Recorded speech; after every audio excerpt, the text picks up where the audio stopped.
Le 11 mars prochain on célébrera le 45e anniversaire de la mort de Claude François, l'occasion de revisiter la vie amoureuse tumultueuse du chanteur et d'évoquer celle qui lui inspira au moment de leur rupture son tube planétaire comme d'habitude.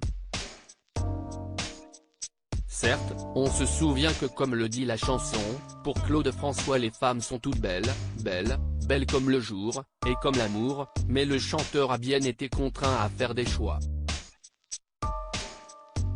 Les plus importantes de sa vie, son épouse britannique Janet, partie finalement avec un autre chanteur choisi parmi ses amis, la mère de ses fils, Isabelle Forêt, ou Cataline Jones, sa dernière compagne, celle de l'apaisement.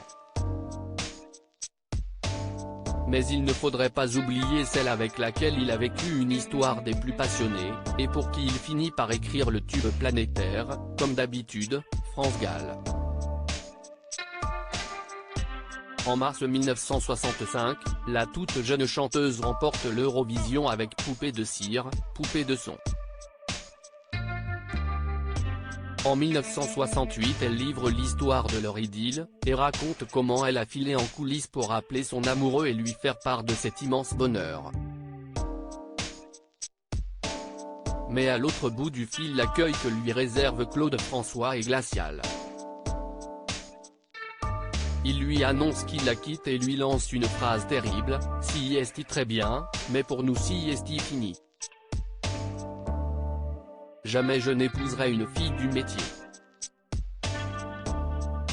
Lorsque la jeune fille de 18 ans revient sur scène en pleurs, tout le monde attribue ses larmes à sa victoire, ignorant le drame qui cesse de jouer en coulisses. Quelque chose cesse de briser en moi folle amoureuse, France Gall tente de sauver son couple.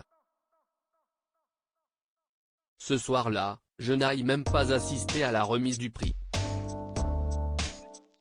J'ai sauté dans le premier avion pour Paris et je suis arrivé comme une folle chez Claude. Pendant 15 jours, nous sommes restés fâchés. Si est moi qui ai flanché la première. Je suis allé le voir. Pendant 2 années la jeune artiste et Claude François continuent cette relation chaotique dans laquelle la chanteuse s'abîme, ce n'était plus la même chose. Il nous arrivait de nous disputer pour des petits riens, reconnaît-elle avant de livrer l'objet de leur dernière dispute, une danse avec un garçon dans une boîte cannoise. Claude est entré. Il m'a fait une scène, il a crié. J'ai crié aussi. Encore une fois, nous nous sommes quittés fâchés, confesse-t-elle. Cette fois-ci est-il la bonne? Quelque chose cesse de briser en moi et j'ai décidé de trancher les derniers liens qui nous unissaient l'un à l'autre. Bien sûr, Claude a été mon premier amour et je n'oublierai jamais les moments de bonheur que nous avons vécus l'un près de l'autre, conclut celle qui fera ensuite sa vie avec Michel Berger. Claude François aura toutes les peines du monde à l'oublier et écrira comme d'habitude, un chagrin d'amour devenu l'hymne des cœurs brisés à l'échelle planétaire.